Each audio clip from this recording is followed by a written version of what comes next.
Hola, muy buenos días a todas y a todos.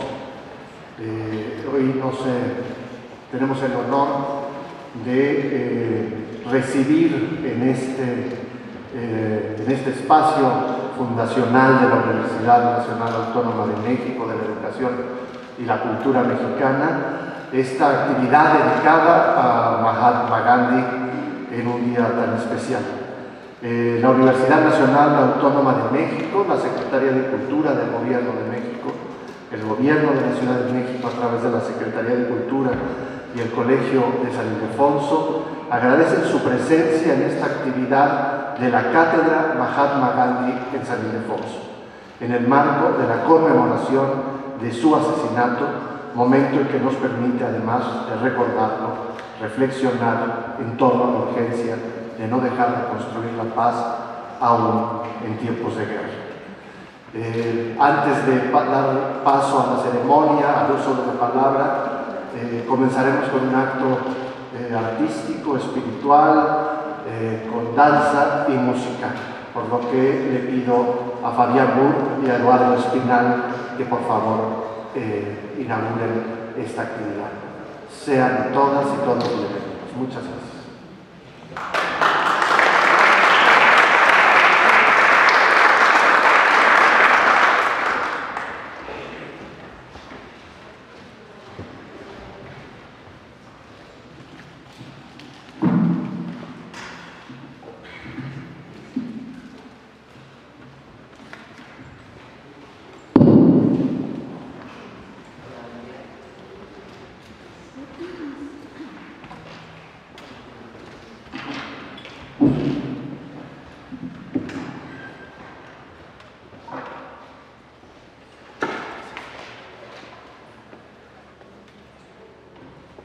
Hola, buenos días.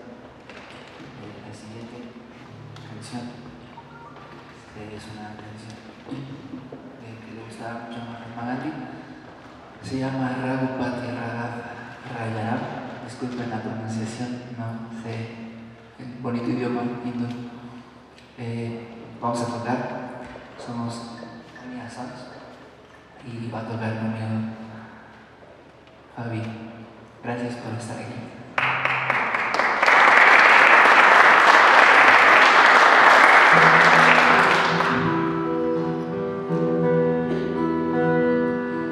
Raghupati Raghava Raja Patita Pavan Sitaram Raghupati Raghava Raja Patita Pavan Sitaram Sitaram Sitaram Patita Pavan Sitaram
siguiente canción es una canción que se llama Abide With Me y también me gusta mucho.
Les saludo en la lengua náhuatl, una de las 68 lenguas indígenas de México.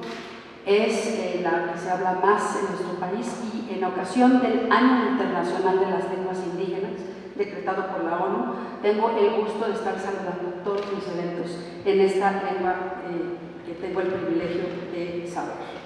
Quiero saludar a Su Excelencia Manfred Boja, embajador de la India en México, Su Excelencia Embajador Tomaki de Sudáfrica, sean bienvenidos. También quiero saludar al ingeniero Cuauhtémoc Cárdenas, presidente honorífico de la Fundación para la Democracia, a la señora Sonia Leoto, directora fundadora de World Mandala, muchas gracias. Y por supuesto también saludar la presencia de Sara Sefcovic, de Carlos Martínez Azar, de Salvador Nava y de todas y todos ustedes que nos acompañan en esta ocasión tan especial. Vincular a dos personajes tan potentes, tan poderosos como Gandhiji, como le dicen en la India, y el embajador García Robles es solamente producto de esa lucidez que tienes, Eduardo Vázquez Martín. Muchas gracias por convocarnos el día de hoy a esta ocasión tan particular. Cuando uno menciona la cultura de paz y la no violencia, siempre es importante recordar el legado de Mahatma Gandhi, uno de los principales impulsores de esta cultura, que además hizo uso de eso, de la paz, para poder esparcir este mensaje por todo el mundo.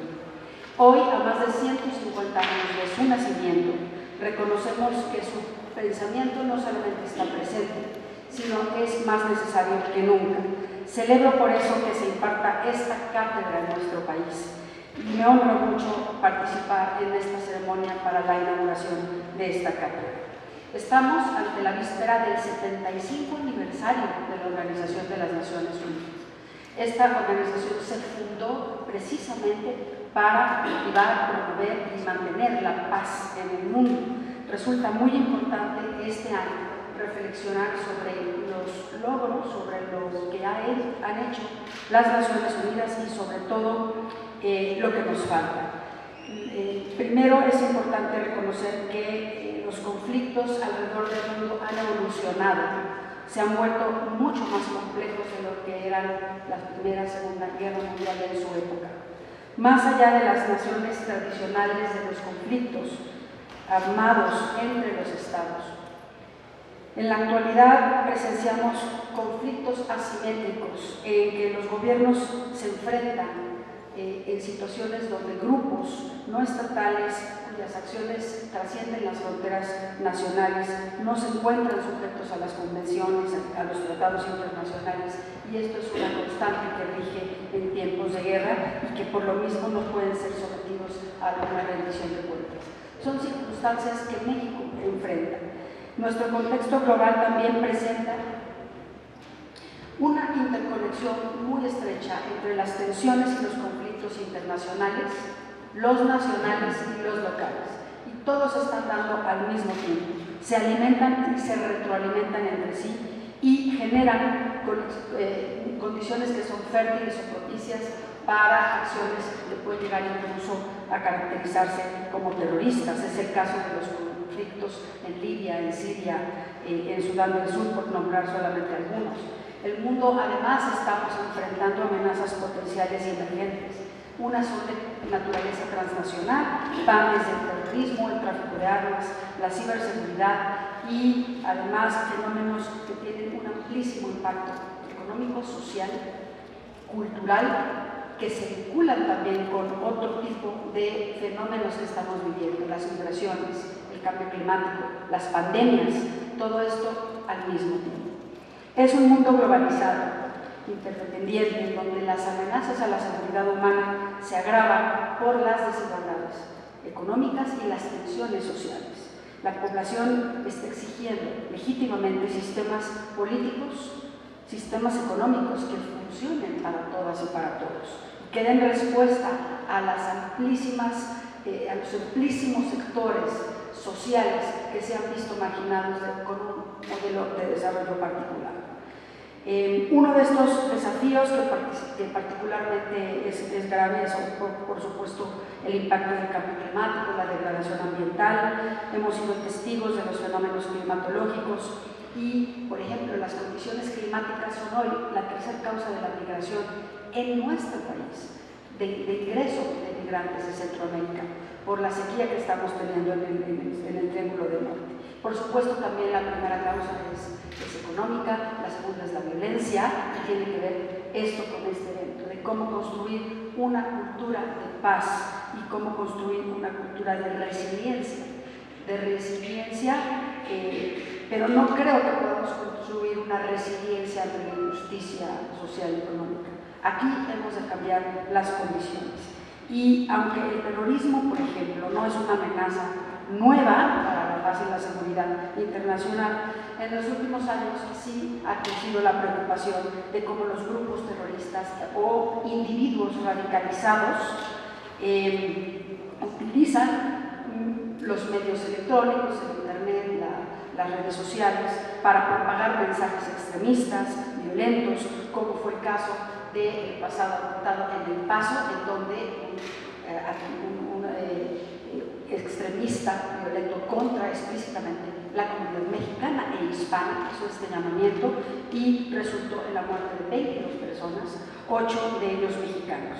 Él se inspiró en un manifiesto publicado en internet de un ataque en Christchurch, en Nueva Zelanda.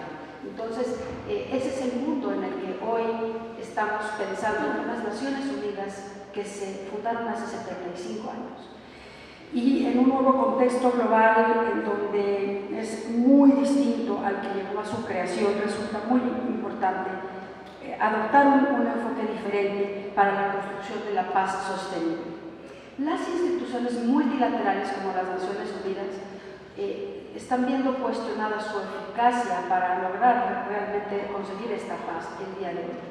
Y es en este momento en donde forjar una cultura de paz requiere necesariamente encontrar medios que posibiliten los cambios que sean sostenibles, definitivos, de valores, de actitudes, de comportamientos. Es una cultura, no es una decisión de un hombre que pica un botón. Es una cultura que tenemos que realmente promover, y esta cátedra es una aportación, me parece, a esta cultura que necesitamos desde México hacia el mundo. Formar una cultura de paz trasciende los límites de los conflictos armados. Se tiene que ser extensiva a todos los ámbitos de la convivencia humana. Uno no está en guerra solamente cuando gente se mata a su alrededor. Estamos en guerra también cuando no nos toleramos entre nosotros, cuando no aceptamos al que es diferente, cuando los derechos no son para todas o para todos, o cuando somos perseguidos por lo que pensamos, el color de nuestra piel o nuestras preferencias sexuales. Por eso, todo esto creo que es una herencia importante, el legado de Alfonso García Robles, que es artífice del Tratado de Tlatelolco, que se estableció en América Latina como una zona libre de armas nucleares, y del Grupo Contadora, que a través de la mediación de las partes en conflicto pudieron establecer la paz en Centroamérica tras las desgarradoras guerras civiles que azotaron la región. Es increíble, este tratado tiene 50 años. No hay otra región en el mundo que lo haya podido emular como lo hicimos aquí. Debería haber una réplica de esto en cada región, inclusive haber un tratado así global. Y si hay algún tratado o convención estancada en las Naciones Unidas, en Ginebra, es precisamente el de las armas nucleares. De tal forma que México cree y apuesta por el diálogo, la solución pacífica de todos los conflictos, así a favor de la paz entre las naciones y haciendo, por supuesto, recuperando los valores que México tiene. No es un valor nuevo, ni un mensaje nuevo. Desde Benito Juárez, García Robles, tenemos realmente un legado de una filosofía en este sentido. Y creo que el secretario Ebrard lo mencionó en septiembre pasado en la Asamblea General de las Naciones Unidas.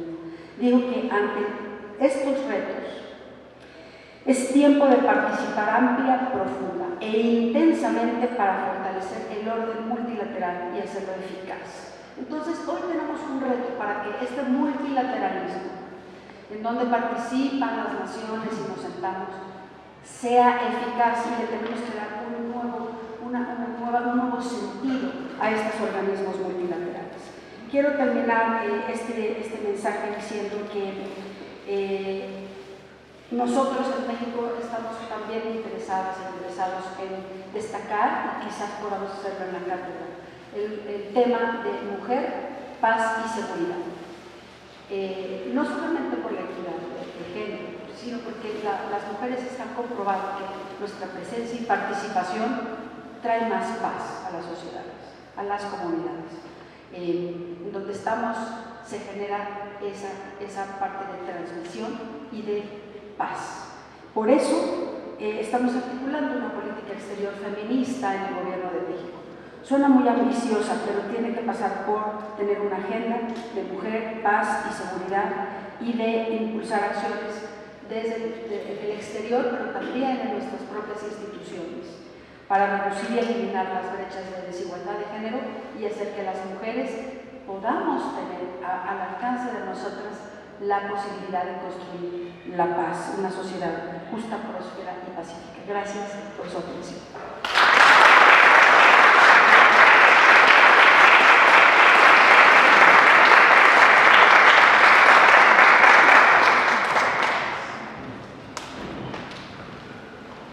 Gracias, Marta. En efecto, con esta actividad estamos además estableciendo un diálogo entre esa enorme fuente de sabiduría, de conocimiento que es el pensamiento y la acción de Mahatma Gandhi y nuestra propia historia como país, nuestra propia historia del trabajo por la paz, de reflexión y de acción del Estado mexicano, pero también de la sociedad y la cultura mexicana por un mundo pacífico y por la construcción en México de una educación y de una cultura de paz en medio de la violencia que padecemos. Y dentro de esa historia de la que hacía referencia la subsecretaria Marta Delgado, trayendo aquí el nombre de García Robles, a quien queremos vincular la cátedra Gandhi para darle esa dimensión nacional. A esa historia, o esa historia no la podemos contar sin referirnos también a la gran labor por la paz mundial, por la legalidad, por la defensa de los exiliados, de las migraciones, que representó la presencia del presidente Lázaro Cárdenas. Cuando pensamos en la defensa de la legalidad mundial en nuestra historia, nuestra memoria pasa por la posición en medio de un tremendo momento de la historia del mundo, la Guerra Civil Española, la Segunda Guerra Mundial, la presencia, la voz, la participación de Lázaro Cárdenas. Y por eso me da mucho gusto cederle la palabra a quien, además de ser heredero de esa tradición, es en sí mismo un maestro de la no violencia. En momentos de crisis política tremendas, enfrentados a la violencia política, a la persecución, al fraude electoral, el ingeniero Cuauhtémoc Cárdenas nos mostró que el camino era la resistencia civil pacífica, que el camino era la paz y no la violencia. Por eso también lo consideramos un gran maestro de esta cultura que hoy reivindicamos aquí, la de la paz y la de la no violencia. Ingeniero Cuauhtémoc Cárdenas.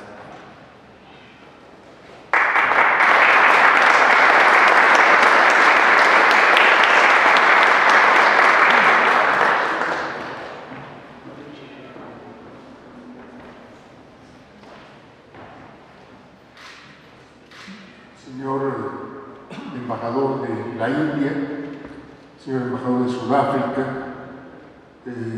subsecretaria Marta Delgado, amiga Sonia, Eduardo, amigos todos.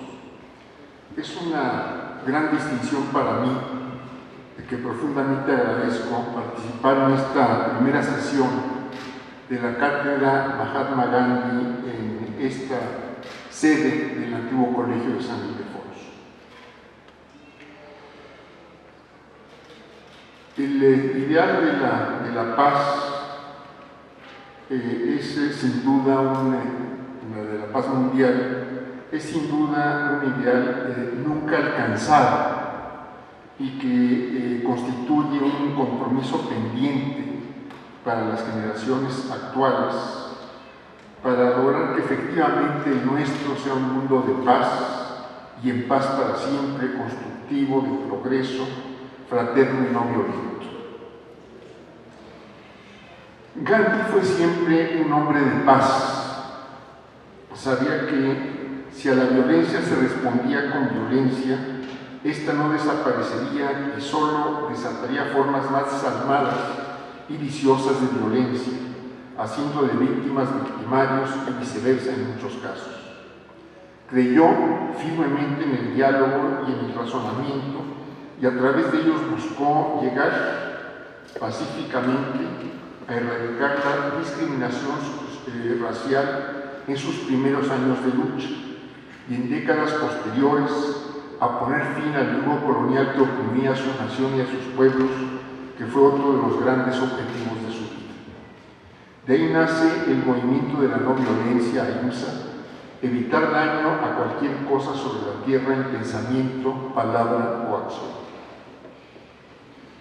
Tenemos pues el legado de la búsqueda de la paz social y de la paz entre las naciones, en todas y cada una, y entre todas de las que configuran nuestros 5 continentes.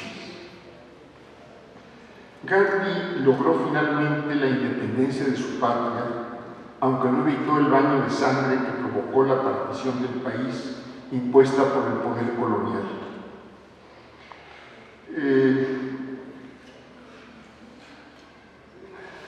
Subsisten, pues, para nosotros problemas pendientes para lograr un mundo de paz y exento de violencia social, lo que nos lleva a considerar tanto las acciones de carácter internacional como aquellas que tenemos que poner en marcha al interior de los distintos países y en este caso al interior de nuestro país. Existen sin duda riesgos que pueden incendiar, por un lado, la desatención de gobiernos a los problemas y demandas de la gente, y por el otro, la utilización de las armas de destrucción masiva que no dejan de producirse y de sofisticarse: bombas nucleares, armas químicas, sustancias que actúan en forma tóxica sobre los organismos vivos, como el gas sarín, armas biológicas, bacterias o virus o toxinas con las cuales es posible provocar epidemias o intoxicación en gran escala, napalm, capaz de incendiar todo tipo de material orgánico, armas de sensores fusionados, proyectiles que pueden transportar misiles inteligentes que maximizan el rango destructivo, bombas térmicas de gran impacto, misiles balísticos intercontinentales, munición de uranio empobrecido, minas terrestres, drones, en fin. De la falta de voluntad de los gobiernos de los países de mayores avances científicos y tecnológicos para autolimitarse en la producción y comercialización de armas, las intervenciones preventivas que se transforman en ocupaciones casi permanentes y en fuentes de inestabilidad política y social, la prolongada ineficacia de algunas misiones de paz de la Organización de las Naciones Unidas, manteniendo conflictos por años. Las violencias internas son en lo general producto de políticas de concentración de riqueza en pocas manos y de exclusión política y social, así como de desatención a los problemas cotidianos de la gente en materias como la educación, la salud, seguridad social, empleo, ingreso, producto de asimetrías económicas internas e imposiciones de hegemonías internacionales, en la mayoría de los casos asociadas unas con otras, y de ineficacia en el combate a la inseguridad y la delincuencia. Las violencias internacionales corresponden, en casi todos los casos, al dominio que buscan imponer las naciones hegemónicas por su poder militar y económico, para el control de recursos naturales, la utilización privativa de avances científicos y tecnológicos, el predominio de sus industrias y medios de comunicación sobre los demás. Cabe entonces preguntarnos cómo en estas condiciones seguir buscando un mundo de paz y sin violencia. Y una primera respuesta que a mí se me ocurre, un tanto ingenua, sería construyendo sociedades y relaciones sociales, económicas y políticas, nacionales y internacional, igualitarias, fraternas y democráticas. Lo que se pretende para el individuo y la familia vale trasladarlo al conjunto de la sociedad y a la relación entre pueblos y naciones. En ningún caso caben las imposiciones, en ningún caso el recurso a la violencia. Llevar esto a la realidad exige arduo trabajo que seguramente tomará largos años. En este caso, empezando no cabe, y así son y así han sido las luchas de los pueblos por sus libertades y progreso. Y no ignoremos las armas de quien hoy nos convoca, Mahatma Gandhi. Gandhi luchó creando conciencia entre la gente, conviviendo con ella y haciéndole conocer, sobre todo, sus posibilidades de una vida de bienestar y satisfacciones sustentada en la fraternidad, las capacidades que se fortalecen a partir de la acción conjunta, la toma de conciencia de que las luchas por derechos y justicia son generalmente más prolongadas de lo que se desea. Lograr entonces que individuos y gobiernos tomen conciencia y asuman la responsabilidad ante sí y ante los demás de buscar la paz, progreso e igualdad en todos los sentidos, constituye el primer objetivo de carácter general. En el terreno particular de las armas de destrucción masiva, no solo las nucleares, la sociedad, y sobre todo la sociedad organizada, debe buscar crear condiciones nacionales e internacionales para desarrollar un mundo de paz, progreso y fraternidad que empieza porque haya voluntad política para la destrucción de las armas de destrucción masiva, por una desmilitarización efectiva, por el establecimiento de una supervisión internacional con capacidad de decisión sobre las industrias cuyos productos puedan derivar en materiales bélicos y por acuerdos como el de Tlatelolco, pero con alcance universal, como ya lo señaló nuestra amiga Marta. Al agradecer de nueva cuenta la oportunidad de tomar parte en esta primera sesión de la Cátedra Mahatma Gandhi en San Ildefonso, hago votos porque sus actividades se traduzcan en el fortalecimiento de los movimientos por la paz, la igualdad y la fraternidad entre individuos y naciones.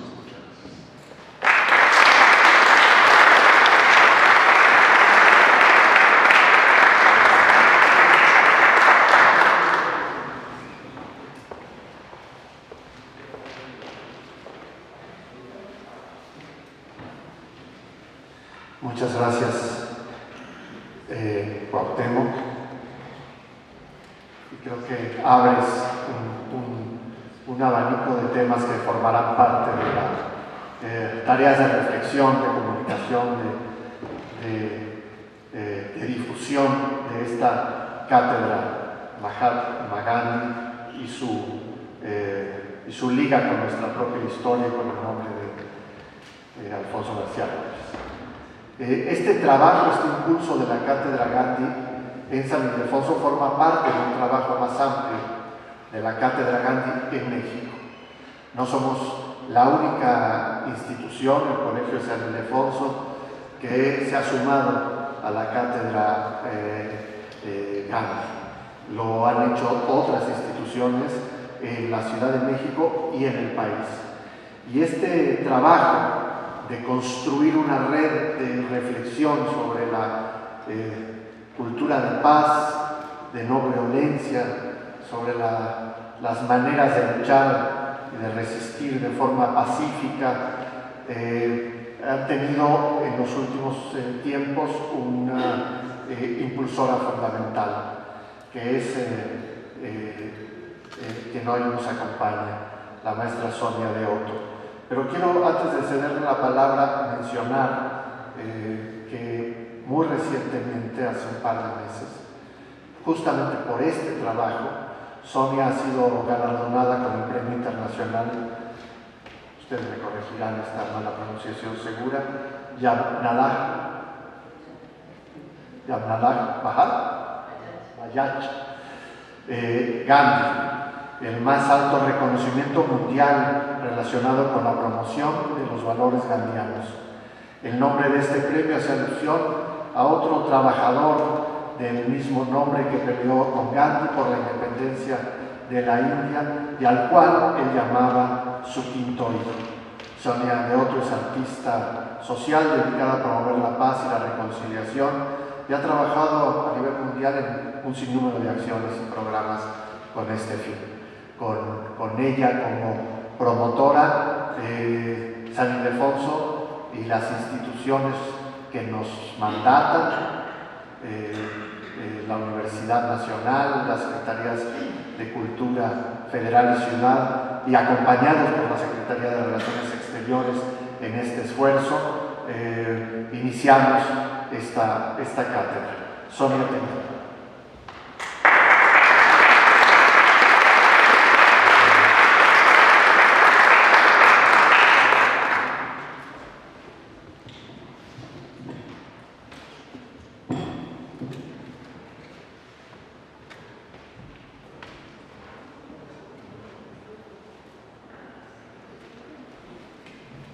Su Excelencia, Embajador Mora, Su Excelencia, Embajador de Sudáfrica, muy importante para nosotros, uno de los grandes laboratorios de Mahatma Gandhi, respetable secretaria, Marta Delgado, ingeniero, Cuauhtémoc Cárdenas, amigas, amigos, hermanas, hermanos.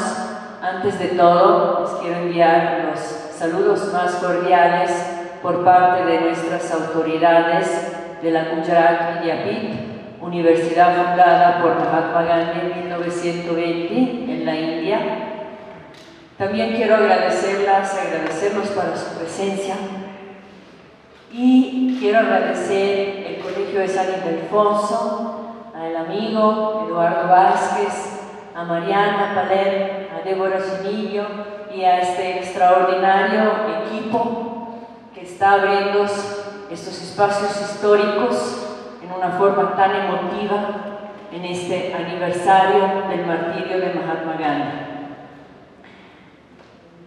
En estos tiempos todos podemos darnos cuenta de cuán desolador se ha vuelto nuestro planeta. Estamos en guerra en contra de la naturaleza, envenenamos a los ríos, depredamos a los territorios, destruimos las montañas, estamos en guerra en contra de las otras especies, estamos en guerra en contra de nosotros, en contra de nuestras familias, en contra de otros países. Vivimos en guerra con nosotros mismos, por nuestros miedos, por nuestras ambiciones, por nuestras envidias, por nuestras vanidades y egoísmos. Nos reunimos aquí en este día y esto es muy esperanzador porque estamos reunidos y reunidas gracias a una intención común que es la de construir en lugar de destruir. No podemos paralizarnos frente a toda esta violencia. El ejemplo de la acción no violenta, transformadora de Mahatma Gandhi es vivo, es poderoso, nos inspira a experimentar por la verdad para que la paz con justicia pueda sanar este planeta herido. Gandhiji nos deja el programa constructivo, su guía de acción no violenta para la autonomía de los pueblos. Reconstruir la sociedad con la fuerza del amor, unidad comunitaria, cooperación constructiva y autonomía. Concientizarnos, organizarnos, unirnos, luchar juntas y juntos en el camino de la libertad. La propuesta de Gandhi está centrada en el compromiso de la acción, el satyagraha, insistir en la verdad, es principio de acción. El programa constructivo es la acción del cambio, los valores y las prácticas en acción. Él decía, mi vida es mi mensaje. El programa constructivo es la configuración de una comunidad como sujeto colectivo de acción, un Gandhi colectivo, económica, acción espiritual, acción política y de prácticas comunitarias, para construir una comunidad en todos los sentidos de la palabra, incluyendo el arte y la cultura. En el marco de este programa constructivo de Mahatma Gandhi, para implementar, visibilizar, sistematizar nuestro movimiento no violento hacia la libertad, hemos activado con aliadas y aliados en el país la Cátedra Mahatma Gandhi. Esta cátedra es un esfuerzo colectivo que intende promover y difundir a lo más que se pueda una cultura de paz y no violencia, una educación a una cultura de paz y no violencia. Al momento, las instituciones integrantes de la Cátedra Mahatma Gandhi son el Colegio de San Luis, la Universidad de Guadalajara, el Centro de Encuentros y Diálogos Interculturales, CEDI, en Oaxaca, la Compañía Operadora del Centro Cultural y Turístico de Tijuana, el Consejo Zacatecano de Ciencia, Tecnología e Innovación, la Fundación TUCEPA de la Sierra Norte de Puebla, la Universidad Autónoma de Aguascalientes, la Universidad Autónoma de San Luis Potosí, la Universidad Autónoma de Zacatecas, la Universidad Pedagógica Nacional, Unidad Istmo de Tehuantepec, la Universidad Autónoma de Baja California, la Universidad Veracruzana, Ora Huermandada y el Mandato Antiguo Colegio de San Ildefonso, que adhiera a la cátedra en apoyo a su sede, que se ubica en la Escuela Nacional de Estudios Superiores, Unidad Morelia, de la Universidad Nacional Autónoma de México. Como parte de las actividades de la Cátedra Mahatma Gandhi en México, estamos realizando este conversatorio gracias a la participación de las personalidades aquí presentes, de Pietro Amelio, de Sara Sefcovic, de Tania Ramírez, y esperemos en esta forma poder ampliar este experimento allá en otros lugares del país, como por ejemplo aquí veo los compañeros de la Normal Rural de Tilpetío, y esperemos otras y otros que se quieren integrar en este proceso con el propósito de abrir y ampliar nuestro movimiento. También invitamos a la campaña Jai Jagat 2020,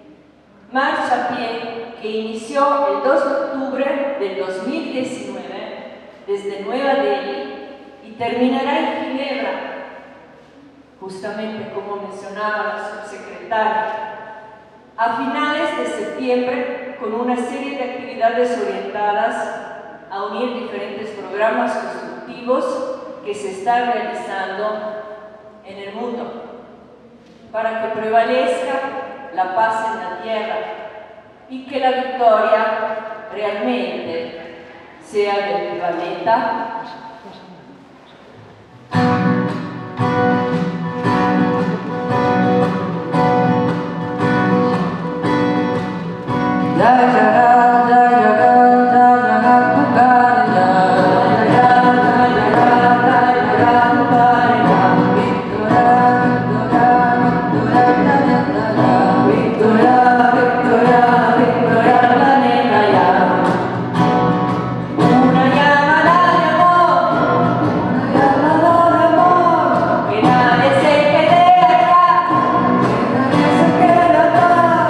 Prevalezca la paz.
le quiere entregar a Sonia por su reconocimiento.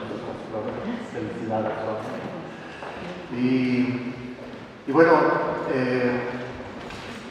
con este cacho y con este espíritu, queremos dar inicio a la siguiente etapa de esta conversación, al conversatorio, que tiene que ver con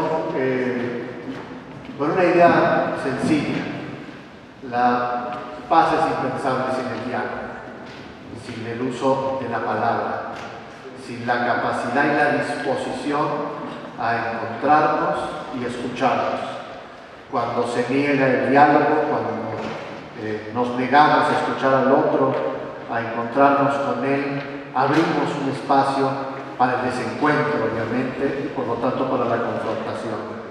De manera que esta cátedra es, usando esa expresión tan gandhiana, es una forma de experimento que tiene como fundamento el diálogo. El diálogo aquí, en este espacio dedicado a eso, desde finales del siglo XVI, a la transmisión del conocimiento, al pensamiento, a la reflexión, a la crítica, pero también, y quiero decirlo, esta cátedra tendrá muchas otras formas de participar desde San Ildefonso que ya hemos empezado a practicar con las comunidades que rodean este recinto, con los vecinos que viven en su entorno, pero también con estudiantes de la universidad, estudiantes de la Iberoamericana, estudiantes de la Escuela Nacional Preparatoria, que es a la que esta sede le debe parte fundamental de su historia. Entonces, pues quiero despedir a quienes nos han acompañado, al embajador, excelentísimo embajador de India, muchísimas gracias, a nuestra subsecretaria de Relaciones Exteriores, al ingeniero Cuauhtémoc Cárdenas, y pedirle a Sonia que nos acompañe en este conversatorio, y solicitarle a Sara Serchowicz que por favor nos acompañe, a Pietro Amelio y a Tania Ramírez para dar continuidad a este acto. Muchísimas gracias. Es justamente conversar, quizás a diferencia del momento anterior donde era un mensaje, digamos, ahora lo que buscamos más es el diálogo. Y quiero ir presentando de uno en uno. Voy a empezar porque hemos querido que abra este diálogo porque de alguna manera ya he estado trabajando en este proceso, en este recinto, y desde luego su vida está dedicada a esta reflexión en gran parte.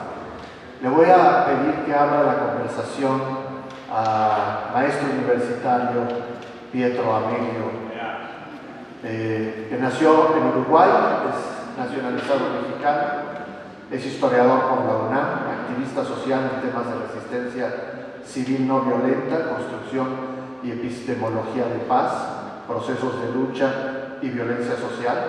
Es académico de la Facultad de Filosofía y Letras de la UNAM. Fue galardonado con el Premio Educación para la Paz de la Fundación El IBI, que reconoce a individuos y organizaciones por sus contribuciones notables o influyentes en este campo.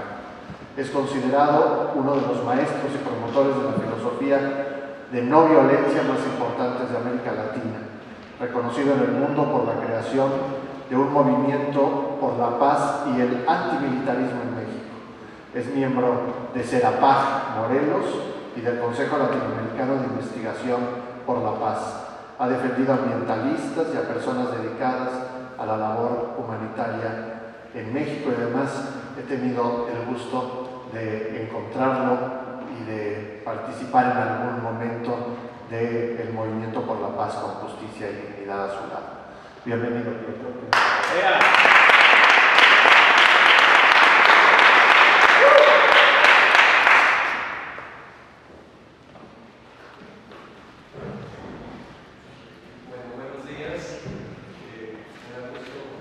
¿No se escucha? ¿Ahora sí? No. Ya voy a Lo lograste. Así, ¿ya? Muy buen día y con gusto vamos a pensar en voz alta. Es un grupo colectivo inspirado en Gandhi, en las experiencias de resistencia civil en México, que compartimos con mucha gente joven y no tanto desde hace 30 años. Creo que ha sido muy interesante y motivador la primera parte de este evento porque se tocaron puntos importantes en el tema de la construcción de paz y no violencia a nivel internacional. Se tocó el tema de las Naciones Unidas, el multilateralismo, el tema de la gran carrera armamentista y la potencialidad brutal destructora, el tema de la economía y la gran forma de construcción de pobreza en el mundo y el tema de una acción muy importante gandhiana desde la India del movimiento Ekta Parishad, el principal y más grande movimiento de los sin tierra en el mundo, que es la marcha Jai Jagat, donde incluso tenemos una estudiante muy querida y directa de nuestro grupo gandhiano en la UNAM, en Filosofía y Letras, encargada de coordinar a nivel internacional esto.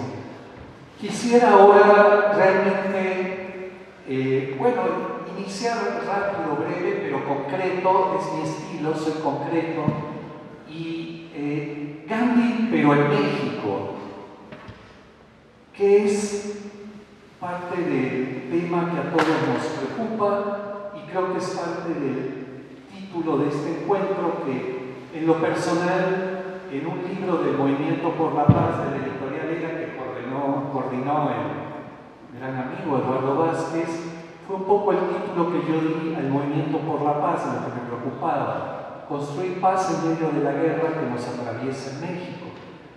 Y Gandhi él cambió mi vida desde hace 35 años y es una persona muy nombrada y muy poco conocida. Y este es un tema importante porque el romantizar a Gandhi, edulcorarlo, es una cosa que toda la vida he luchado por romper y no es lo que más me atrajo y lo que cambió mi vida esa parte de él. Él entraría en la categoría de lo que uno llamaría radicalismo, pero en el sentido incluso que usaba Marx, de ir a la raíz de las cosas. Y esa es una cosa que para mí es fundamental y que nunca paro de aprender de él. La capacidad de detectar realmente dónde estaba el centro de la injusticia y del poder del adversario para atacarlo. Por supuesto, con un enorme respeto y dignidad del adversario, pero sin ceder un milímetro. Gandhi era una persona que confrontaba la yugular del poder, aún con palabras, gestos y dulzura, entre comillas, pero no se apartaba un milímetro a una costa de dar su vida. Y eso para mí es importante porque es lo que también en México, en una forma positiva y desde la no violencia y la paz, vaya que necesitamos en todo el mundo. También hay una cosa importante que me gustaría nada más dejarla, que es que Gandhi era muy parecido a cualquiera de nosotros y nosotras. Es un error mirar la vida de grandes personajes, incluido Mandela y muchos más, solo en su etapa terminal. Porque entonces decimos, nos queda grande, ¿cuándo voy a ser así?, etcétera, etcétera. Lo que tenemos que acostumbrarnos es a ver el proceso de construcción humana de las identidades y entender que a la edad de muchas y muchos de nosotros, probablemente Gandhi era muchísimo más frágil en cantidad de sentidos, de timidez, de pulsiones sexuales, de inteligencia, IQ, era muy baja, el mismo tiene la idea, matemáticas, escuela, inglés, muy bajos, calificaciones, entre comillas, pero eso no quiere decir nada en la identidad de una persona, en su construcción, no es lo principal. Y por eso yo siempre recomiendo mucho leer las autobiografías de muchas personas, en particular la de Gandhi y Mandela, las autobiografías, no las biografías, para no caer en formas muy romantizadas o simbólicas de ellos y entender esa construcción humana. Ahora, yo quisiera, porque es muy breve este primer saque, ¿no? Sí, no me quiero tocar tres cositas tal vez que estaba pensando en el tema mexicano de hoy, que me parecen muy importantes. Hay muchas. Un tema que tocó Sonia, que es importante, es el tema del programa constructivo, donde Gandhi tiene, a mí me tocó hacer la traducción en español, que no estaba traducido desde el 2002, y tiene la primera unidad del programa constructivo, que se llama unidad pública. Tiene una idea que para mí es absolutamente clave y que permanentemente he tratado de compartir, reproducir y aprender en México, donde él dice que vivimos en una especie de hipnosis colectiva, creyendo que los políticos, los representantes, la clase del poder está ahí por sus propios méritos. Y no entendemos que esa clase del poder está ahí porque el pueblo y la gente los delega. Y en el momento que no cumplen esa delegación, se les debe inmediatamente quitar. Esa para él es lo que él llama la desobediencia civil, en la que he dedicado los últimos 21 años de mi vida. Esa es la frase que comprende. Pero para mí un tema central en la construcción real de la no violencia, no una cosa simbólica, así romántica, es el control social sobre el poder. Y el control es de abajo arriba, no al revés.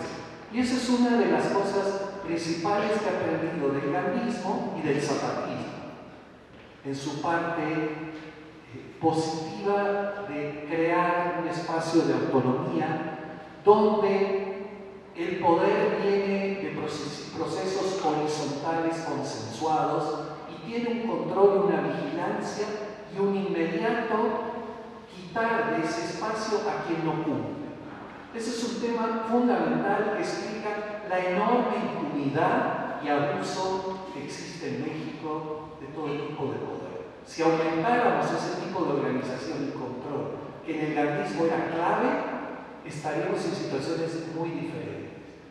Otro tema rápido, muy de la no violencia, que para mí es central, es la relación entre el fin y los medios, que es algo que cambia totalmente la vida de una persona. Gandhi tenía una frase muy bella que decía: de una semilla podrida no puede nacer un buen árbol.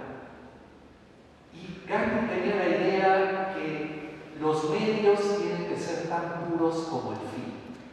Entonces, no se vale hacer cualquier cosa en aras de una idea de justicia o de detener violencias de cualquier tipo, abusos de poder, etc. Los medios, las tácticas, las acciones tienen que guardar coherencia con el fin que busco y en este sentido con la construcción de paz y la no violencia. La no violencia es una palabra muy usada, muy abusada. En México se traduciría un poco como resistencia civil, pero no tiene nada de guión, o sea, no es no usar violencia, sino es usar una violencia moral y material que no genere una espiral de más odio y destrucción. Pero como decía un gran maestro que tuvimos el privilegio, el padre Donald Gessler, de la no violencia. La no violencia es la más violenta de las violencias, pero usa armas que no buscan destruir al otro, sino que cambian. Cualquier persona con la que he interactuado, cosas como a mí en lo personal me ve como una gente violenta, no violenta, porque tiene que ver con crear una ruptura, no con destruir al otro. Para mí ese era Gandhi, una persona que yo creo que no mucha gente se sentaba con él en la mesa, igual que Lanza del Vasto, otros discípulos. O sea, una gente directa y clara, pero llena de amor. Y la tercera cosa que nada más voy a acabar, mexicana, que para mí es mi obsesión desde hace los últimos 20 años, tiene que ver con el tema de la no cooperación. Gandhi, sus dos grados más radicales de acción no violenta son la no cooperación y la desobediencia civil. Son dos cosas que México nos ha costado mucho, sobre todo el tema de la no cooperación, porque tiene que ver con detectar qué acciones hacemos que potencian el poder del adversario y dejar de hacerlas en forma masiva y organizada. Para mí es una obsesión, yo más de años maestro disco rayado, pero es un tema letal para el poder y que cuesta mucho instrumentar con seriedad y en un tiempo no tan corto. Y es un poco lo que unos grandes actores gandianos en México, que son los familiares de víctimas de desaparecidos, están haciendo ya desde hace, por lo menos desde el 2016, que quisimos hacer al inicio del movimiento y nunca se pudo hacer, que es salir ellos mismos a buscar fosas clandestinas. Esa es una de las mayores tareas de no cooperación que se están haciendo en este país, con una enorme lucidez y claridad. No es una tarea de desobediencia civil porque no violan una ley. No está prohibido ir a escarbar la tierra a buscar los huesos de un ser querido. Por eso no es desobediencia civil. Sin embargo, es hacer lo que el Estado y los gobiernos no hacen tú mismo. Es un poco en parte lo que el zapatismo ha hecho en sus organizaciones comunitarias, en formas de gobiernos paralelos. Entonces, en ese sentido, lo voy a dejar aquí, ya me extendí mucho, perdón. Creo que es importante esta parte también centrada en la acción gandiana. Por supuesto, también el tema de la desobediencia civil, pero deberíamos plantearnos mucho más en México en qué forma dejar de cooperar con las formas de impunidad y abuso de poder que tenemos.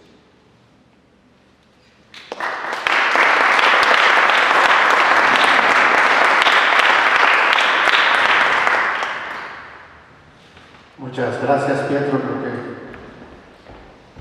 has abierto la conversación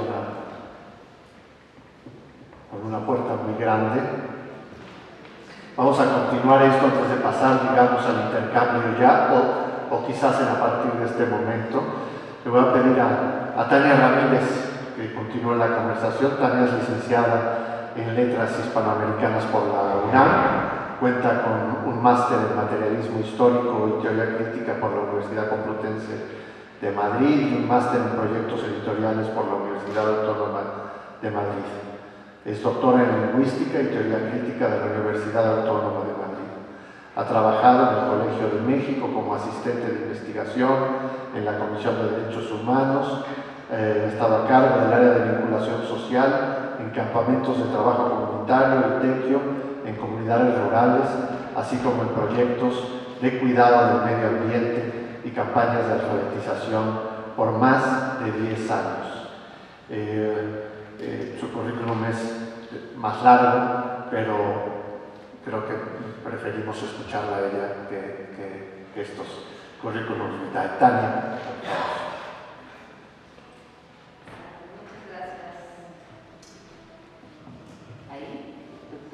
Sí, muchas gracias, Eduardo, por la invitación y gracias, Sonia, también. Me da mucho gusto poder estar en este panel con gente a la que admiro, que he leído y que me ha hecho leer también mucho sobre lo que ahora sé de Gandhi, por ejemplo, de Pietro, que fue mi profesor, sin ser mi profesor, y que fue de los que más me ha acercado a la cultura gandiana.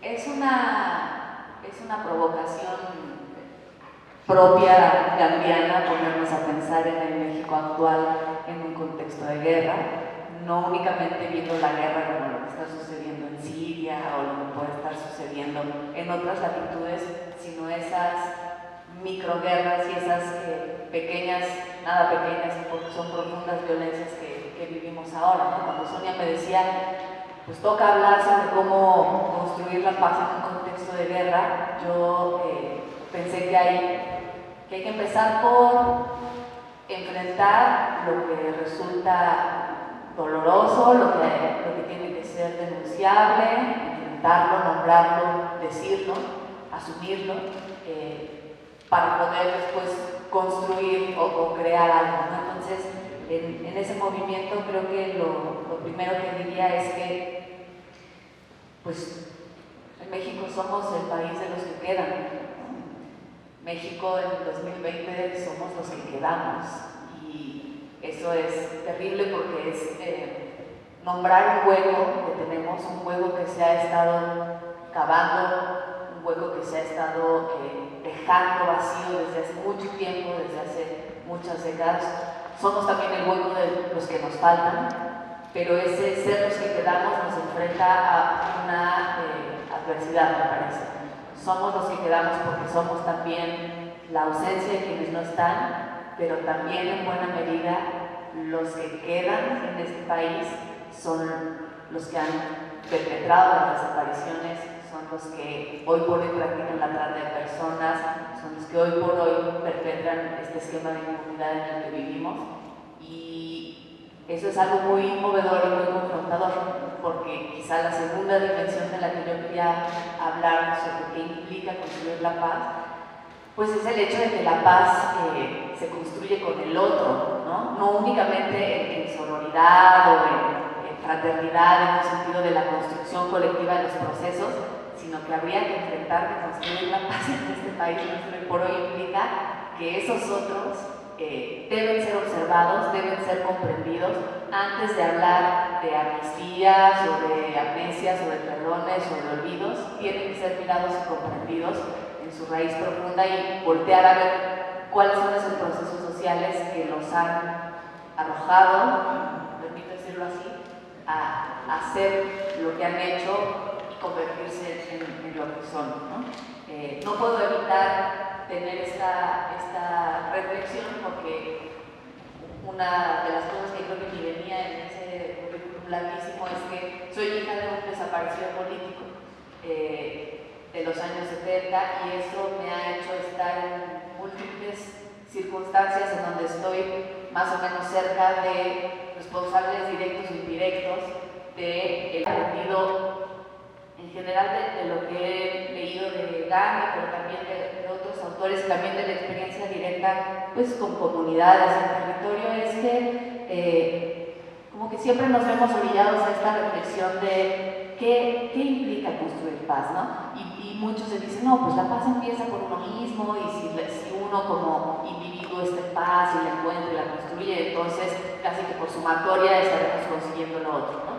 A mí me gusta más pensar en un proceso más dialéctico entre qué implica la individualidad y qué implican las colectividades, ¿no? Yo creo que ahí donde los individuos a veces sentimos que no podemos hacer nada, siempre es bueno recordar a estos grandes personajes como Gandhi, que pudieron hacer muchas cosas por sí mismos, nunca solos, ¿no? Solos nada somos y nada podemos, pero cómo esa determinación de las personas y de los individuos sí puede resultar movedora, ejemplar, catalizadora, ¿no? Me comentaban hace poco un estudio que descubrían o que establecía que se necesita el 3.5% de una sociedad siendo masa crítica para generar un cambio social, ¿no? Pues es una estupenda noticia, o sea, con que 4 de 10 personas tengamos esa capacidad de decir no, basta, miremos las cosas de otra manera. O sea, me animó el dato porque yo sí me siento capaz de convencer a otros 3 de entre 10, ¿no? Entonces, ojalá eso nos pueda servir de contagio. Y si esa masa crítica existe y se va contagiando, también en ese proceso dialéctico, la reflexión individual tiene que expresarse en acción individual y también colectiva, ¿no? Por eso hablaba como de esta relación más dialéctica. Los individuos y los colectivos debemos de pasar por procesos de reflexión, de formación interna, pero después también de acción, ¿no? Y por eso cierta idea de educación bancaria, neutral, no sirve, por eso nada más pensar que con capacitación a la Guardia Nacional o a quien ustedes quieran lo vamos a lograr cambiar todo. No, la educación es una herramienta poderosísima, pero si seguimos pensando que únicamente con un taller de capacitación o con una sensibilización eso se cambia, estaremos repitiendo un error, ¿no? Me gusta mucho recordar a Freire, no solo en el sentido de la educación bancaria, sino como él decía que no existe la concientización de alguien volviendo consciente, transformando consciente a otra persona, ¿no? Y ahí las palabras sí son, las diferentes sí son importantes, la concienciación como ese proceso de reflexión individual y de acción que sigue detonando más reflexiones es importante, ¿no? Freire decía, en su sentido pedagógico, nadie educa a nadie, todos nos educamos entre todos, mediatizados por el mundo, ¿no? Entonces no es únicamente una relación colectiva, sino una relación material con el mundo que nos envuelve, ¿no? Y lo digo también, con esto cerraría esta primera participación, para decir que esos tiempos de los individuos y esos tiempos de los colectivos a veces no son los de las urgencias que puede tener una urgencia de paso con la que puede estar viviendo este país, ¿no? Me gusta mucho pensar en ese doble tiempo maya del que nos han hablado los mayas y también los zapatistas, que es, por un lado, el calendario de los ciclos, de los sexenios de los presidentes, el ciclo de los mandatarios, el ciclo de quienes estamos en algún cargo público, y ese es un tiempo que describe cierta vitalidad y cierto movimiento, pero hay un segundo tiempo, que es el tiempo quizá más de los sin rostro, literalmente, en el caso de los zapatistas, o de no los personajes públicos, sino las grandes agendas, pero es ese tiempo en el que se van movilizando en lo profundo las cosas, ¿no? Y el ejemplo que nos han dado los zapatistas yo creo que también es muy útil en el sentido de que estos grandes y profundos cambios necesitan de paciencia, que no pasividad en acción, ¿no? Paciencia, persistencia, pero no postergación. Es decir, ese gran cambio lo vamos a ver en un futuro quizá mediano y quizá remoto, pero no se va a conseguir hasta ese momento. Se consigue con el accionar diario y cotidiano, y yo creo a veces que a eso es a lo que se refería Gandhi, con que la paz es el camino. No es una línea en una canción, no es un poema solamente ahí. La paz es el camino, quiere decir que como individuos nos tenemos que llevar a ese accionar cotidiano, casi a una disciplina, ¿no? Un accionar cotidiano que como gotita vaya golpeando la piedra y que esa persistencia y esa resistencia sea la que cambie incluso las superficies más duras de nuestras realidades. Ahí lo tengo.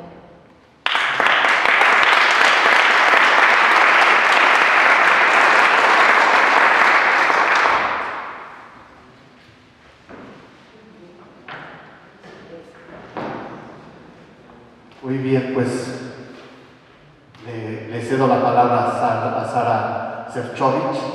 Sara es licenciada y maestra en Sociología y doctora en Historia por la Universidad Nacional Autónoma de México. Estás en tu casa, por lo tanto. Donde labora como investigadora y profesora, es articulista semanal en el diario El Universal, donde te leemos sin falta y donde siempre nos pones a pensar. Imparte cursos y conferencias en México y otros países y tiene presencia constante en diferentes medios de comunicación. Ha publicado 3 novelas y 15 libros de ensayo, medio centenar de capítulos de libros colectivos y más de 1.500 artículos en revistas y periódicos de México y otros países. Su obra ha sido traducida a 6 idiomas y llevada al cine, al teatro y a la radio. Estás en tu casa, Sara. Muchas gracias. Perdón, yo no puedo hablar sentada, no quiero decir algo que valga la pena. Primero que nada quiero, por supuesto, agradecerle a Sonia esta invitación. Sonia y yo tenemos una relación virtual hace muchos años y nos hemos conocido apenas hoy, y le tengo una gran admiración y agradecimiento por invitarme hoy. A Eduardo, que también te he seguido toda la vida. Y empiezo por hacer 3 declaraciones para explicar lo que quiero leer. La primera es mi admiración por los luchadores, los que están todo el tiempo creyendo que es posible construir la paz y haciendo día a día ese trabajito del que hablaban los dos, Pietro y Tania, de ir trepando y trepando la montaña, rotita a rotita, en un país en el que cada vez parece más imposible.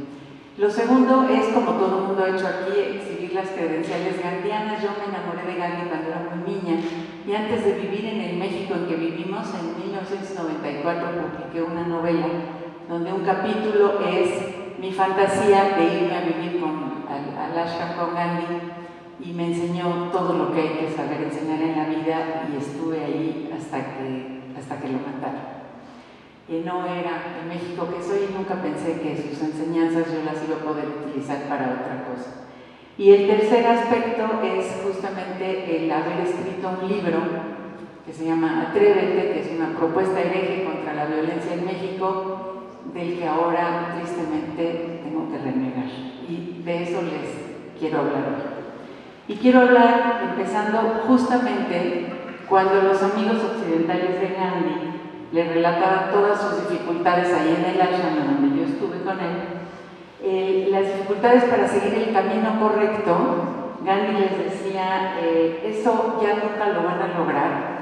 En las modalidades de su carácter está la imposibilidad de lograrlo, justamente porque por más buena voluntad que se tenga, las impresiones que se reciben en la niñez son las que echan las raíces profundas en la naturaleza humana y por lo tanto son muy difíciles de erradicar o cambiar.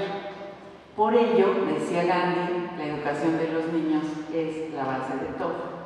Y hoy estas palabras adquieren su terrible dimensión en nuestro país, porque hoy que vamos aquí a ver de qué se trata esto de construir la paz, tendremos que empezar a decir, si le creemos a Gandhi, que esto hoy en México no parece posible.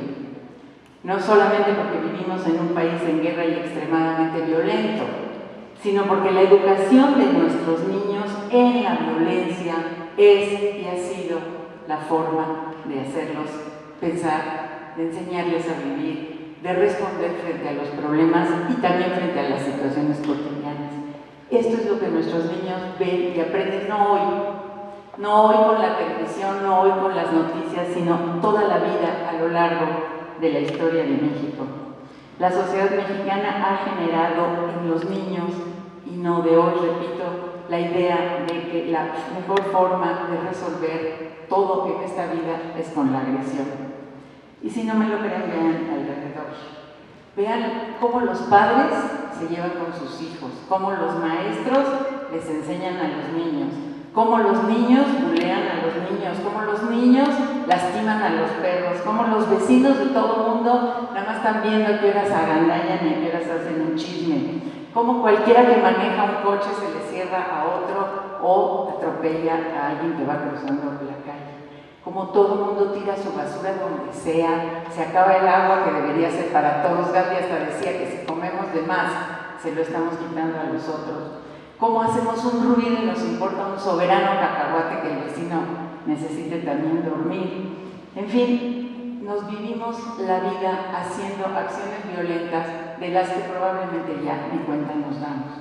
Y esto es lo que aprenden nuestros niños y esto es lo que ha reproducido la violencia en México durante mucho tiempo y esto es lo que hoy la ha hecho crecer a los niveles a donde está. Por eso cuando hablamos de violencia no quiero hablar de la delincuencia organizada o desorganizada, la del robo en la esquina, en el periférico, la del niño asesino en Torreón, es terrible, pero no hablemos de eso. Hablemos nada más de todos los pequeños actos de violencia en los que todos vivimos cotidianamente. Nuestra violencia tiene una larga historia que empieza con una colonia, que sigue con caciques mandones, obviamente policías corruptos, ya se habló aquí, gobernantes prepotentes, padres y maestros que viven la vida amenazando y castigando. Y por supuesto también tiene que ver con el cumplimiento histórico por parte del Estado mexicano de funciones que tendría que asumir. A ver, ¿dónde están las guarderías, los parques, la recolección de basura, el alumbrado público, el transporte? Ninguna familia, las familias más amoladas no cuentan con eso. Entonces ustedes imagínense Una mamá que tiene 2 turnos en una fábrica o en una maquiladora, ¿qué puede hacer con sus hijos sino dejarlos que se arreglen como puedan allá ellos? ¿Qué puede hacer un hombre que consigue un trabajo que está tan lejos de su casa que nomás no puede llegar en la noche a ver a su familia? Pues la abandona. ¿Qué otra cosa va a hacer? ¿Qué pueden hacer jóvenes que no tienen absolutamente nada que hacer, ningún futuro, no les interesa estudiar, no tienen para qué trabajar? Pues simplemente se forman en pandillas y andan viendo en qué se ocupan. No tiene que ver con que sean buenos o malos los papás, tiene que ver con toda una sociedad que no ha podido crear condiciones para que la gente no sea violenta y condiciones para que a un joven le parezca que estudiar o trabajar vale la pena y no como le dijeron al periodista Becerra Costa, alguien en Michoacán, ¿para qué estudiar para acabar vendiendo tacos en la calle?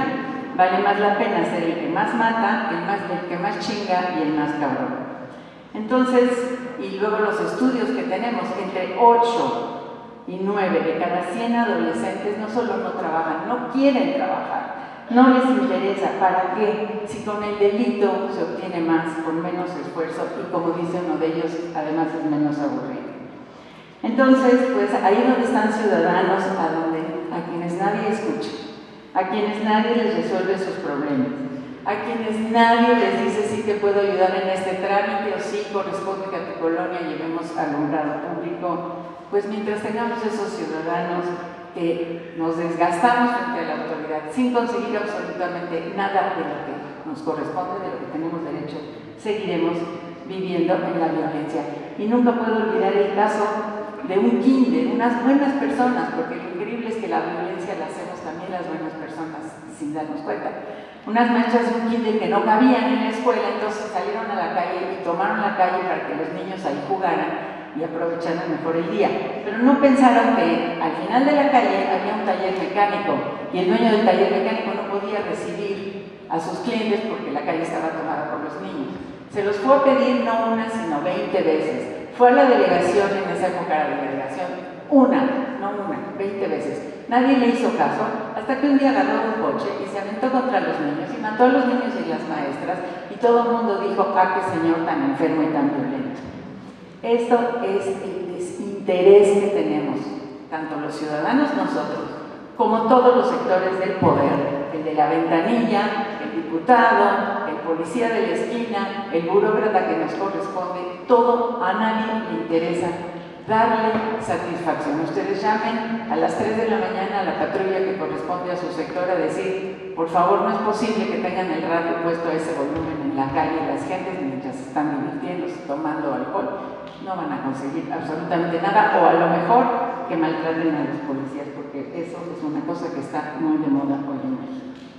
Entonces, pues en esas estamos. Estamos en un país en el que no hay forma, por ahora, de que se quite esa violencia. Y no la hay porque es una cuestión histórica en donde hemos sido muy maltratados, tanto por las autoridades como por nuestra propia educación. Entonces, pues, ¿qué podemos hacer? Pues aquí es donde vienen todos los constructores de la paz con las ideas que nos presentaban de manera muy, muy interesante, bueno, los dos compañeros, pero ¿en qué consistiría una lucha para realmente construir la paz? Y pues ahí es donde yo les tengo que decir, yo escribí ese libro en el que yo estaba convencida, y lo dijo hace rato Marta Delgado, que si nosotros nos acercábamos a las madres de familia y les hacíamos ver, no que nos hacían daño como sociedad, porque como una de ellas me contestó a mí que me importa lo que le pasa a todos los que no conozco, sino con el argumento de que a su propio hijo le puede ir mal si es delincuente, si es violento, lo pueden matar, lo pueden torturar, o se lo pueden llevar a la cárcel en el mejor de los casos, demostrándoles a ellas el hecho de que sus hijos sean violentos les hace también daño a ellas, y no solamente los beneficios del reloj que el hijo ladrón le trajo, o de la iglesia que la mamá del Chapo pudo conseguir con los delitos de su hijo, e íbamos a lograr que se calmara un poco la situación, pues por lo menos de la violencia más grave y más cruel, no digamos de toda la delincuencia, pero digamos que roben pero que no maten, que bajen a la chava del camión a donde va pero que no la maltraten, digamos, bajarle a la violencia. No era más la aspiración de ese libro ni de ese trabajo que hice en bastantes comunidades de México. Mi sorpresa es cuando en alguna ocasión el periodista Becerra Costa, que ha trabajado mucho en Michoacán sobre todo, pero en varios lugares de México, me dijo, es un sueño, los malos no tienen remedio. Y yo seguía peleando, insistiendo, yendo a los grupos de madres a tratarlas de convencer. Lamentablemente me he dado cuenta que tenía razón Becerra Costa, que las madres ni las mujeres, esas de las que Marta Delgado nos habló tan maravillosamente, ojalá fuera verdad, tenemos la paz en la mano y somos las que hacemos las cosas más pacífico, es completamente falso. Madres, hermanas, esposas están felices de los beneficios que obtienen con la delincuencia. La hija de la tuta es famosa, esa carta que publicó, estoy orgullosa de ti, Servando, porque eres mi padre y el mejor de todos los padres del mundo. Hemos visto a madres que se acercan a los delincuentes a decirle, señor, ya 2 de mis muchachos trabajan para usted, pero ya tengo otro, ¿no quiere llevárselo también? Son las primeras que quieren la violencia. Pero esa violencia, como les digo, se aprendió mucho más atrás, desde que siendo chiquito o te callas o te golpeo o te obedeces la tarea o te paras en el rincón. Desde ahí hemos aprendido lo que Ariel Dorfman llamaba los comportamientos dominantes, que no están ahí en el aire flotando ni les pasan a nosotros, sino son para todos nosotros. O como decía una cantante de moda en México que me gustaba mucho, este edificio, señores, no se construyó solo, en mayor o menor medida hemos hecho esto todos los mexicanos. Pero entonces tengo que terminar aquí diciendo, si estamos en un evento como este, donde pensamos que a partir de las propuestas de Gandhi es posible construir la paz, Gandhi pensaba que eso es posible porque creía en la capacidad de la voluntad y en todos los, digamos, los pasos de los que nos han hablado hoy aquí, pues ojalá sea cierto, ojalá logremos eso gracias a todos los que, como los que están aquí, están en esa lucha. Por lo menos, como no nos queda remedio, por lo menos como no podemos querer aceptar que esto no tiene remedio, perseveremos, empecemos en algún momento, se va a tardar mucho, como dijo Tania, pero se va a tardar más si no empezamos ya. Muchas gracias.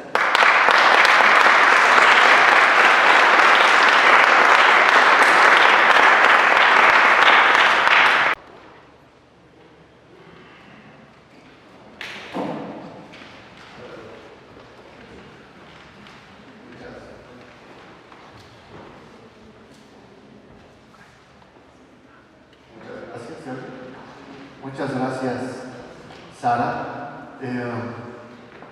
Quienes participamos en la primera parte de esta jornada, la idea sería intervenir hasta un si hay algún comentario o alguna pregunta. La idea es comenzar este conversatorio a partir de estas ideas. Si también entre la concurrencia y alguna opinión. A mí me gustaría, no sé si lo estoy haciendo la síntesis correcta, pero poner sobre la mesa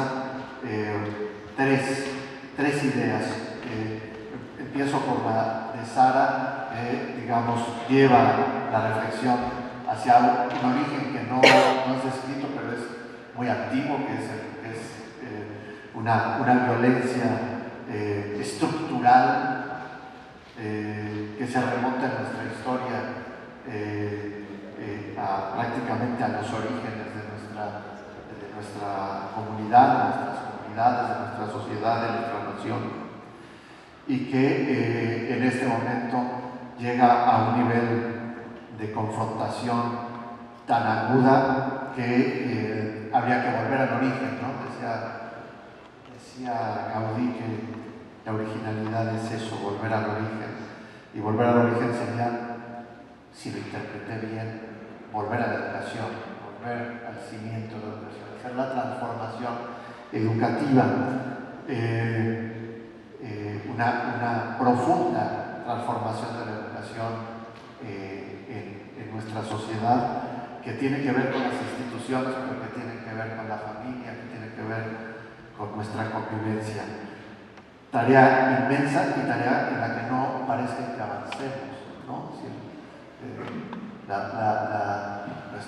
nuestros últimos años, la discusión sobre la educación ha sido violenta, por un lado, ha sido una confrontación por el otro, y ha sido, no en términos educativos, en términos laborales, sindicales, de opresión del Estado, de manipulación del Estado, de uso político, etc. Pero el tema de la educación parece ausente, incluso yo creo que el concepto de educación ha sido sustituido, digamos, o ha sido desnaturalizado. Se habla del problema educativo en México, pero se habla de otra cosa, ¿no? No se habla de eso mismo. Por el otro lado, Tania nos hablaba de esta construcción de la paz. La construcción de la paz pasaba por mirar al otro, ¿no? Por encontrarse con el violento. Digamos que la política que nos llevó a este momento de inmensa crisis era la destrucción, ¿no?, hipotética o ideológica de ese violento por parte del Estado, la negación absoluta de su rostro, de su humanidad, de su condición, de sus razones, si es que se les puede llamar así, y esa lógica de destrucción del otro nos ha dado más violencia y ha significado la destrucción de todos, diría yo, ¿no? Y la otro elemento que sumabas es la construcción de una masa crítica, de una comunidad que, por minoritaria que sea, se conforme con un pensamiento crítico que confronte o que con paciencia, persistencia, pero sin postergación, digamos, busque esa paz y construya una narración, un conocimiento, una manera diferente de entender el asunto. Y Pietro, decía él, un poco criticándose, sino subrayando hacia sí mismo su insistencia, en este concepto de la no colaboración, ¿no? Quizás como un elemento con menos sex appeal o menos atractivo que la resistencia civil pacífica, que la lucha política, etc., pero que significaba una forma, decías tú, si te entendí bien, Pietro, una forma más profunda de socavar la lógica de la violencia, es decir, colocarse del otro lado de la violencia, actuar de otra forma que los violentos, asumir la responsabilidad de la no violencia y no delegarla en el otro, y menos en el poder político. No sé si estas ideas que siento pesqué en el aire, pues seguramente dejaron muchas más fuera, nos pueden servir como pregunta, como provocación para quienes están aquí, quienes estamos en esta sala, pudiéramos continuar esta conversación. Sonia. Contestar a la provocación amorosa y a las enseñanzas de ustedes. Hoy, cada momento tenemos la oportunidad de transformar. Me ha tocado vivir desde los últimos años entre dos grandes civilizaciones, India y México. Dos civilizaciones muy antiguas. Soy de origen italiano, entonces le puedo compartir que mi formación también no es precisamente por mis transcursos históricos y familiares, una formación no violenta. Vengo desde el Partido Comunista, donde la visión es de llegar al bienestar común en un proceso de lucha muy fuerte, y me encuentro en el año 2000 trabajar con la gente en la India y en el 2004 a vivir en la universidad que funda Mahatma Gandhi después de un grande conflicto interreligioso. Un conflicto interreligioso que ha generado la muerte de muchísimas miles de personas en Ahmedabad, en el estado de Gujarat. Entonces, con mucho escepticismo sobre lo que son los principios de la paz y la no violencia. Esta es la tierra de Mahatma Gandhi. Pero cuando decidí en mi corazón de escuchar a los maestros, a los que habían hecho parte, que habían sido parte del movimiento de la independencia, del movimiento de la lucha no violencia, que estaban dispuestos a morir para alcanzar a la libertad, intenté de poner de un lado todos mis prejuicios y empecé a experimentar. Entonces, en esta experimentación, Gandhi decía en su autobiografía, mis experimentos con la verdad, poco a poco me di cuenta, trabajando en los conflictos, en tierra de grandes conflictos, con la guía de personas que han vivido para poder dar una perspectiva real de transformación, todavía evidente a pesar de muchas cosas. La verdad es que a mí me afectó porque viví con muchísimo rencor toda mi vida. Y sí es cierto, lo que de nosotros depende es cerrar el ciclo. Tenemos una gran oportunidad como personas de poder cerrar todo lo malo que nos haya pasado, lo podemos usar a nuestro favor. Tenemos dos opciones: o seguir enclavados en esa espiral de odio, en esa espiral de miedo y perpetuarlo, o nosotros conectarnos con nosotros mismos y decir, ¿sabes qué? El pasado ya no me define. Lo que podemos hacer es centrar el presente y a partir de ello crear un gran futuro. Y bueno, ya para cerrar, lo único que me queda decir es que viene lo mejor tanto para ustedes como para todos los asistentes, como para mí, como para todos ustedes, viene lo mejor. Bueno, pues muchas gracias. Creo que con esta piedra quiere comentar.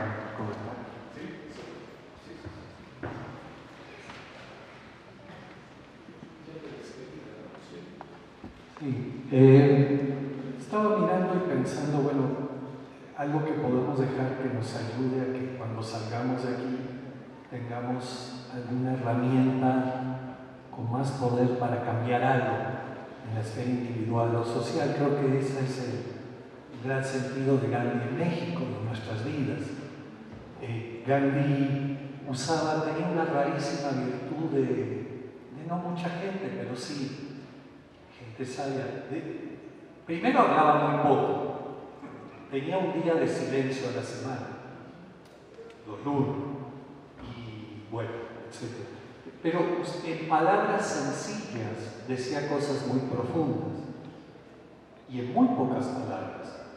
Y en ese sentido creo que lo importante era más ver sus acciones que sus palabras, y tiene que ver mucho con el espíritu, porque la palabra cátedra puede engañar, de creer que es un tema de difusión de valores, de ideas. No, es un tema de construir acciones reales desde lo que cada uno pueda construir con sus herramientas y conocimiento. Y dos cosas muy breves acabando. En lo individual, un proceso de 30 años en México y con otras gentes de distintas partes del mundo, uno ha llegado mucho que la esencia a construir para vivir la no violencia y la paz es aprender a desobedecer toda orden inhumana, desde la más pequeña hasta la más fuerte. Una persona que no puede desobedecer un tipo de situación de injusticia o algo, se vuelve, diría Gandhi, cooperante con la situación. Y desobedecer es una de las cosas más difíciles para la especie humana, porque implica también enfrentar a la autoridad. Y eso, en lo personal, es para mí la esencia de la no violencia de Gandhi y a lo que he dedicado los últimos 30 años de mi vida. Aprender cómo enfrentar a la autoridad y decir no, desde cosas muy pequeñas a otras, porque hay una gama gigantesca de castigos, desde una mirada hasta la muerte, a una persona que enfrenta. Pero la parte social, y creo que es una parte muy importante, que aquí sale, que tiene que ver mucho también con lo que se tocaba y decía Tania, que la cultura pasa de manera la empatía, la otredad, etc. Creo que un tema fundamental de la violencia en México, para aterrizar cosas que hemos hablado, porque si no, no me iría tranquilo, porque estoy en medio de los familiares desaparecidos, de otro tipo de realidad, tiene que ver con lo que en la no violencia se llama meter el cuerpo. Es lo que ella hablaba, ponerse junto. Y esa es una de las mayores fragilidades de nuestra sociedad mexicana y de nosotros, que no hemos metido el cuerpo con la radicalidad que implica la no violencia, o sea, la no cooperación y la desobediencia civil. No marchas, discursos, libros, etc. Me pongo en primer plano, escribo artículos. No está al nivel proporcional de la violencia y la inhumanidad que vivimos en México, que tiene proporciones no solo de guerra, sino de ciertas características.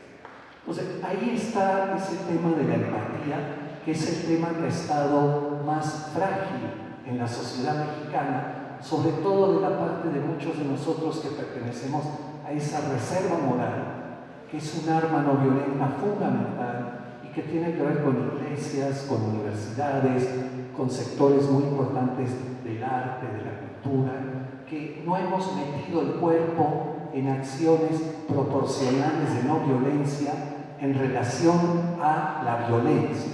Eso sí mete el cuerpo permanentemente.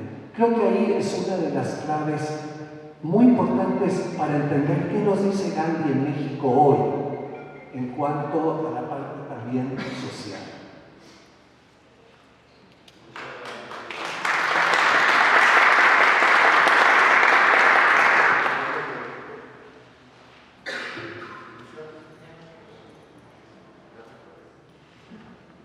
Bueno, pues yo creo que ese mensaje nos da para caminar.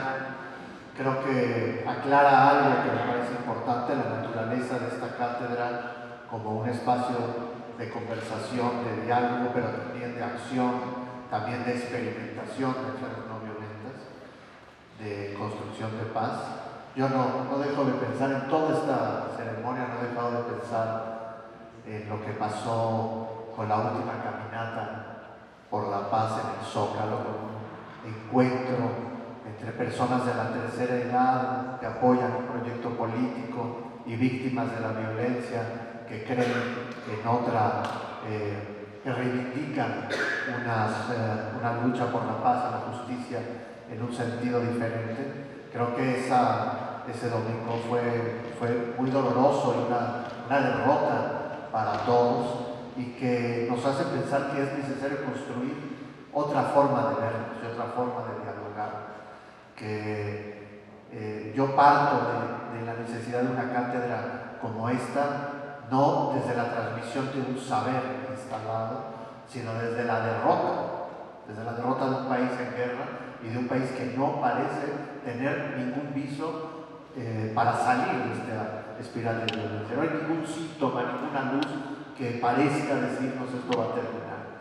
Entonces un espacio como este es un espacio para encontrarnos, para dialogar y para buscar ese camino hacia la paz. Ya sé que Gandhi decía que no había camino hacia la paz, que la paz es el camino. Y quizás esa paz es empezar por dialogar, por trabajar juntos, por comenzar por escucharnos. Lo que no pasó este domingo, que no nos escuchamos. Y yo creo que eso es lo que nos está llamando a cuentas el país, a escucharnos, a ver al otro y de efectivamente poner el cuerpo, ponernos en acción, ponernos a trabajar y no cooperar con la violencia, no cooperar con con esta espiral de violencia, sino buscar un camino diferente a partir del diálogo y de escuchar al otro. Así que con esto comienza en San Ildefonso la cátedra Mahatma Gandhi. Con esto conmemoramos, es decir, recordamos juntos el asesinato de Gandhi y recordamos juntos también la necesidad de trabajar de manera colaborativa por esa paz que todos queremos. Muchísimas gracias.